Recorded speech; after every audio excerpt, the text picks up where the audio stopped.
नमस्कार, आपका स्वागत है आपके खुद के YouTube चैनल पर। मेरा नाम है कुलदीप और मैं यहाँ से लेकर आता हूँ प्रभु के चमत्कार, हंसी मजाक की कहानियाँ और तीसरी शक्ति से रिलेटेड यानी कि भूत प्रेतों की कहानियाँ। तो आज की कहानी है गायत्री जी की, जो कि कानपुर में रहती हैं अपने पति के साथ।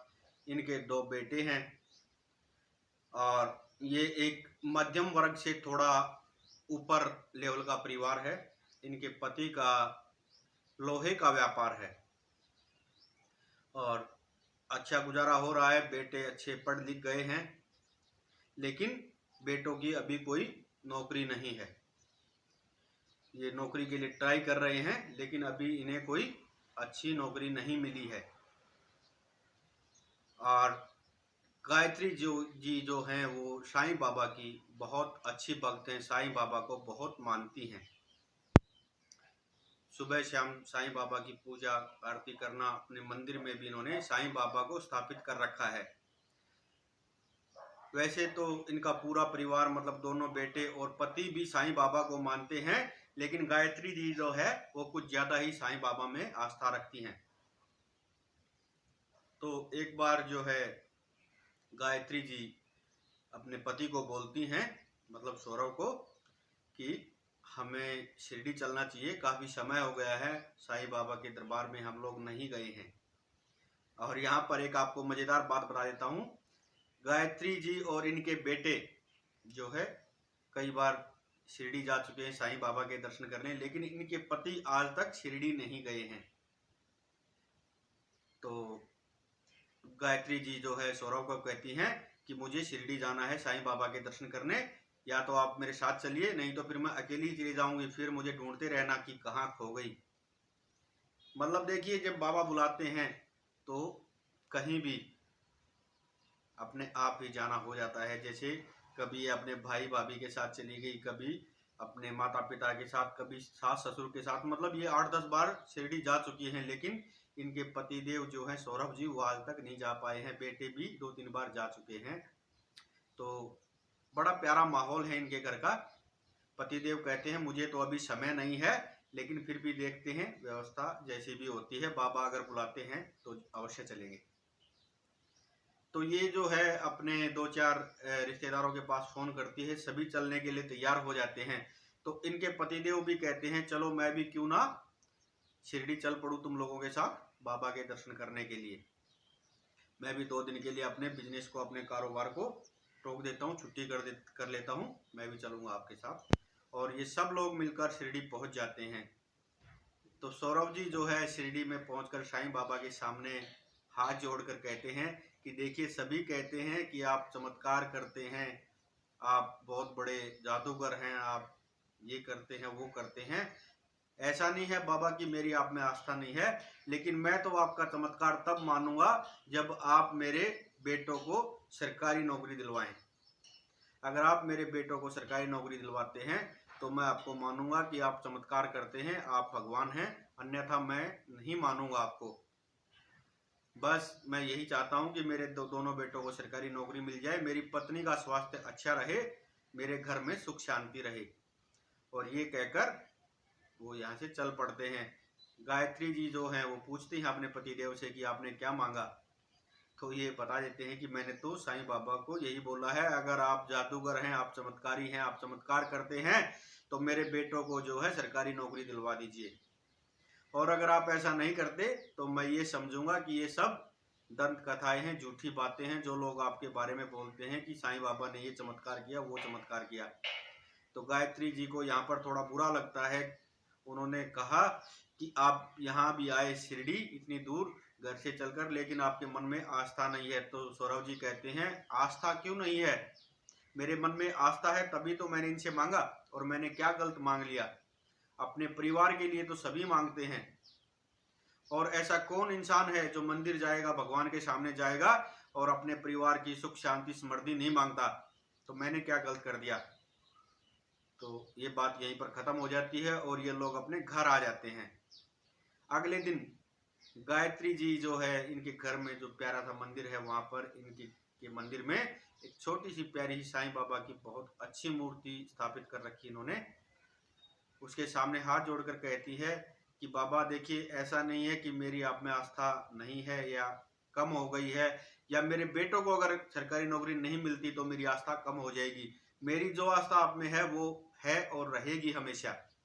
लेकिन मैं ये चाहती हूँ कि मैं अपने पतिदेव की जबान बंद कर सकूं, तो आप मेरे बेटों की जो है सरकारी नौकरी लगवा दीजिए। बस मेरे को इनकी जबान बंद करनी है, मैं इनकी बोलती बंद करना चाहती हूँ।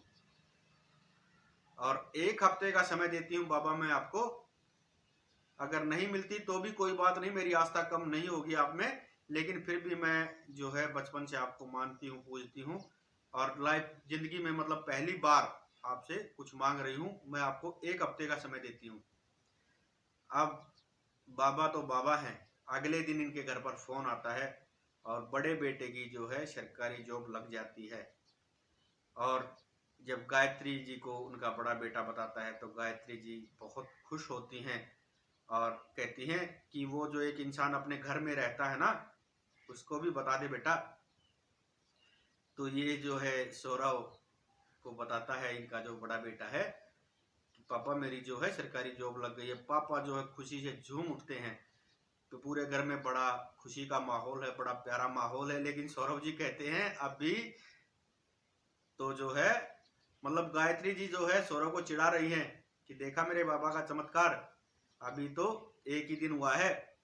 तो सौरव जी कहते हैं चमत्कार तो हुआ लेकिन अधूरा हुआ है, अभी छोटे वाले बेटे की भी नौकरी लगनी बाकी है। तो 1 दिन निकल जाता है, 2 दिन निकल जाते हैं, मतलब सप्ताह पूरा होने में बस 1 ही दिन बचा है। और गायत्री जी कहती हैं कि बाबा सिर्फ कल का दिन बाकी है, अब आप देख लेना। और अगले ही दिन जो है इनके घर पर फिर से फोन बजता है और छोटे बेटे की भी सरकारी जॉब लग गई है।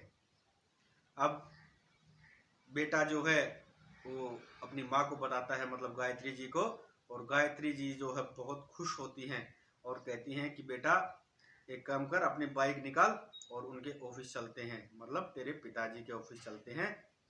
और ये जो है वहाँ जाते हैं दोनों माँ बेटा, और सौरभ जी इन्हें देखकर एकदम से हैरान हो जाते हैं कि ये दोनों यहाँ पर कैसे। तो सौरभ जी कहते हैं क्या बात, सब ठीक है घर पे? तो वो कहती हैं आप बिल्कुल सब कुछ ठीक है, लेकिन थोड़ी सी समस्या हुई है। तो सौरभ जी पूछते हैं क्या समस्या हुई है? बस थोड़ी सी समस्या है, बाकी कुछ नहीं, बाकी सब ठीक है। बड़े वाला बेटा कहाँ है? सौरभ जी पूछते हैं। कहते हैं वो अपने काम से कहीं बाहर गया हुआ है। तो सौरभ जी पूछते हैं अरे बताइए तो सही समस्या क्या हुई है, मुझे बहुत टेंशन हो रही है। तो गायत्री जी जो है वो बताती हैं कि इसकी भी सरकारी जॉब लग गई है। अब ये बात सुनकर सौरभ जी जो है नाचने लग जाते हैं बच्चों की तरह। देखिए उम्र काफी ज्यादा है इनकी, लेकिन खुशी तो खुशी होती है, खुशी में ये बच्चों की तरह नाचने लग जाते हैं। इनके ऑफिस में जितना भी स्टाफ, इनके यहाँ पे जो लड़के काम करते हैं, वो भी इस माहौल को देखकर बहुत खुश हो जाते हैं। बहुत प्यारा सा माहौल है। और सौरभ जी कहते हैं कि अगले महीने मैं आप सबको 1-1 महीने का बोनस दूंगा इसी खुशी में। और गायत्री जी को बोलते हैं कि अपने घर पर एक छोटी सी पार्टी रखो, और जो भी जितने भी लोग वहां पर आएंगे पार्टी में, उन सबको मेरी तरफ से, मतलब हम अपनी तरफ से शिरडी लेकर चलेंगे अपने खर्चे पर। और ये लोग जो है सबको शिरडी लेकर जाते हैं और बाबा के सामने हाथ जोड़कर सौरभ जी कहते हैं कि बाबा आपका बहुत बहुत धन्यवाद, और अब से मैं सभी के सामने आपके गुणगान करूंगा, और जितना भी हो सकेगा मैं सबकी मदद करने की कोशिश करूंगा, जितना भी मेरे से हो सकेगा। अब बाबा ने इनके ऊपर दोनों हाथ रख दिए हैं अपने। पहले तो थोड़ा सा ही चमत्कार दिखा था, लेकिन अब अपने दोनों हाथ बाबा ने इनके ऊपर रख दिए इनके सिर पे, और इनका व्यापार जो है वो भी 4 गुना ज्यादा बढ़ गया है। बहुत अच्छा इनका व्यापार चलने लग गया है। और सौरभ जी भी अब सभी की मदद कर रहे हैं, जो भी जरूरतमंद है सभी की ये मदद करते हैं जितना इनसे होता। कई दिन बाद इनके घर पर एक इनका कॉलेज टाइम का एक दोस्त आता है जिसकी हालत बहुत ही खस्ता है, मतलब कपड़े से पता लग रहा है कि इनकी हालत बहुत अच्छी नहीं है। और ये देखकर, और ये अपने दोस्त की हालत देखकर, जो कि कपड़ों से पता लग रही थी ठीक नहीं है, उससे पूछते हैं भाई इतने दिन बाद मिले हो, कैसे हो, क्या बात है, तुम्हारी हालत मुझे कुछ ठीक नहीं लग रही है। तो इनका दोस्त बताता है कि भाई मैं क्या बताऊं, मेरी 2 बेटियां हैं और दोनों बेटी शादी के लायक हो गई हैं, और मेरी हालत ज़्यादा ठीक नहीं है। बड़ी बेटी का रिश्ता हुआ है कहीं, लेकिन उसकी शादी करने के लिए मुझे कम से कम भी 2.5 लाख रुपए की ज़रूरत है। तो मैंने अपने 50 दोस्तों की एक लिस्ट बनाई है, जो मेरे बहुत ही नज़दीकी दोस्त और रिश्तेदार हैं, उनकी लिस्ट बनाई है। और सबसे जाकर मैं 2-2 हज़ार रुपये भीख मांगूंगा और सभी को बोलूंगा कि भाई ये जो 2-2 हज़ार रुपये आप मेरे को भीख दे रहे हो, ये भी मैं आपको वापस नहीं दे सकता। तो जो सौरभ जी हैं वो इन पर बहुत गुस्सा करते हैं कि पहली बात तो ऐसी बात मत बोलो, इस चीज़ को भीख मत बोलो। और रही दूसरी बात, तो इसमें से 49 नाम जो है वो काट दो, मैं अकेला ही ये सब आपको देता हूँ। तो ये कहते हैं नहीं, ऐसा नहीं है, आप सिर्फ मेरे को 2,000 रुपये दे दीजिए, अगर आप मेरे को दे सकते हो तो, और ये भी मैं आपको वापस नहीं करूँगा। तो जो गायत्री जी हैं वो कहती हैं आप बैठिए, पहली बार आप हमारे घर आए हैं इतने टाइम के बाद, आप बैठिए, खाना खा कर जाइए। और बड़े इज्जत से प्यार से उन्हें खाना खिलाते हैं। और सौरभ जी जो है इन्हें 21-21 हज़ार रुपये देते हैं कि ये दोनों बेटियों को मेरी तरफ से हैं, और ये 2,000 रुपये अलग से जो तुमने मुझसे मांगे थे, मतलब अपनी बेटी की शादी के लिए। तो वो उसकी आंखों में आंसू आ जाते हैं और वो कहता है कि ये जो 21-21 हज़ार रुपये हैं ये मैं नहीं दे सकता।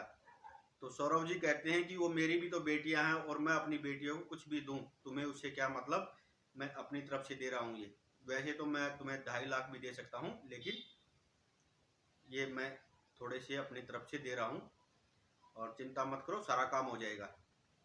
अब जो इनका दोस्त है वो बहुत खुश होता है, अपने घर जाता है और ये अपने सभी मित्रों दोस्तों के पास जिनकी लिस्ट इन्होंने बनाई हुई थी, लिस्ट में जिन जिनके नाम थे, सबके पास जाते हैं। कुछ लोग तो मदद करते हैं, कुछ मना कर देते हैं, मतलब इनके पास पैसे अभी पूरे नहीं हुए हैं, मतलब 1 लाख रुपए की कमी पड़ रही है। अब ये बेचारे परेशान हैं, दोनों धर्म पत्नी और ये जो इनके दोस्त हैं, ये दोनों पति पत्नी परेशान हैं कि भाई बेटी की शादी का टाइम नज़दीक आ रहा है और कहीं से कुछ मदद नहीं हो रही है। तो इनके दो दो दोस्त हैं, वो आते हैं इनके घर पर और कहते हैं कि भाई देखो, उस टाइम पे हमने आपको मना कर दिया था, लेकिन उस टाइम पे हमारी कहीं से पेमेंट आनी थी, लेकिन अब हम आपके पास आए हैं और ये 11-11 हज़ार रुपये हमारी तरफ से रखो। धीरे धीरे सभी जगह से इनको मदद मिलनी शुरू हो जाती है, मतलब सौरभ जी के दोस्त को, और इनके पास 5 लाख रुपए इकट्ठे हो जाते हैं, जबकि इनको जरूरत थी 2.5 लाख रुपए की। 5 लाख रुपए इकट्ठे हो जाते हैं और ये दोनों धर्मपत्नी और पति देव जो है बहुत खुश है, दोनों बेटियां भी खुश हैं। और इनकी धर्मपत्नी कहती है कि जिसके पास आप सबसे पहले गए थे मदद मांगने के लिए, उनका धन्यवाद कीजिए, क्योंकि उनके शुभ हाथों से जो उन्होंने सबसे पहले आपकी मदद की थी, उसी से हमारे पास इतना पैसा इकट्ठा हुआ है, इतनी बरकत हुई है, अन्यथा नहीं होती। तो ये जो इनका सौरभ जी का दोस्त है, ये सौरभ जी के पास फिर से आता है इनके घर पर, और आज फिर रविवार का दिन है, सौरभ जी घर पर ही हैं। तो वो कहता है कि भाई मैं आप दोनों का धन्यवाद बोलने के लिए आया हूँ, मेरे को जरूर 2.5 लाख रुपए की थी, लेकिन मेरे पास 5 लाख रुपए हो गए हैं। मुझे लग रहा है कि अब छोटी बेटी की शादी में भी कोई समस्या नहीं आएगी, कोई दिक्कत परेशानी नहीं आएगी। तो जो सौरभ जी की धर्मपत्नी है गायत्री जी, वो कहती हैं कि हमने जो आपको पैसे दिए थे, क्या आपने वो खोल कर देखे हैं? अगर नहीं देखे तो उन्हें खोल कर देखना, पैसों के साथ हमने एक चीज़ और भी दी है आपको, उसको खोल कर देखना। वो जब घर जाता है और खोल कर देखता है तो उसमें एक छोटी सी साईं बाबा की बहुत प्यारी सी मूर्ति है, और ये भी साईं बाबा को मानने वाला है, लेकिन जब इंसान में दुख तकलीफ आती है तो वो भगवान से थोड़ा दूर हो जाता है, ये मानव का स्वभाव है। तो ये फिर से साईं बाबा से जुड़ जाता है और साईं बाबा को के सामने हाथ जोड़कर कहता है कि साईं बाबा, मैं माफ़ी चाहूँगा, मैं आपको भूल गया था इस विपत्ति के समय में, और मैं यहाँ पर आप लोगों को एक बात और बताता हूँ कि जितनी भी इन्होंने लिस्ट बनाई थी, उन सबको पैसे सौरभ जी ने ही दिए थे अपने पास से, और सौरभ जी ने ही इनकी मदद करवाई थी। ये बात उनको बहुत बाद में पता लगी, और बेटी की जो है बड़ी धूमधाम से शादी हुई, और थोड़े दिन बाद जो है छोटी बेटी उनकी जो थी, इनके दोस्त की, उसको सरकारी नौकरी मिल गई।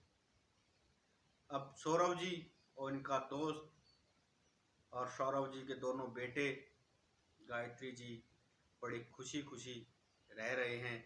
इनका व्यापार सौरभ जी का बहुत बहुत बड़ा हो गया है। आजकल कानपुर के नामी ग्रामी फर्म्स में से आते हैं सौरभ जी, और इनके दोनों बेटे भी बहुत अच्छी पोस्टों पर हैं अभी, और इनके बेटों के भी अब बच्चे हो गए हैं, दोनों की शादियां हो गई हैं। सब बहुत खुशी से रह रहे हैं। देखिए, मैं बार बार कहता हूं कि आप लोग मेरी कहानी पर विश्वास करें या ना करें, अपने भगवान पर, अपने इष्ट पर जरूर विश्वास करें। चमत्कार होते हैं दोस्तों। तो ये थी आज की कहानी। उम्मीद करता हूँ आप लोगों को पसंद आई होगी। अगर पसंद आई हो तो लाइक करना, शेयर करना और कमेंट में लिखना जय श्री साईनाथ। और अगर चैनल पर नए हो तो प्लीज़ सब्सक्राइब करना दोस्तों। मुझे आप लोगों की सपोर्ट की बहुत ज़रूरत है। हर हर महादेव, जय श्री श्याम।